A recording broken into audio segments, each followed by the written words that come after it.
Hello सांग मैंने आज चलते बन खाइबा आज दिन खाइबा देखो बन पीन को कड़े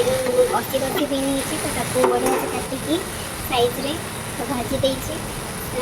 जस्ट हलदी आ लुण देकी भाजी देची तापर बन चिप्स बैगन पोटल आलूर चिप्स ताको सबको काटी देची से टिके बेसन टिके कॉर्नफ्लोर हलदी आ लंका गुंड लुण बस से पकईकि चिप्स बनई आ बनई डालमा डालमार वीडियो करने भूली जाइए माने डालमा तो नॉर्मल डालमा बनई तो वीडियो कर देखो तो सहित पाचिला आंब मार्केट को आसिगला मीठा मीठा आंब आंब भी नहीं सहित भात डालमा आउ चिप्स बैगन पोटल आलू चिप्स आ सादा बीन भजा लंका लुण लेंबूर चकटा सहित घी और राति बनई आलू चप बैगणी मटर आलू तरकारी दुईटा मीठा तो यह अक्षय तृतीय खाଇବା।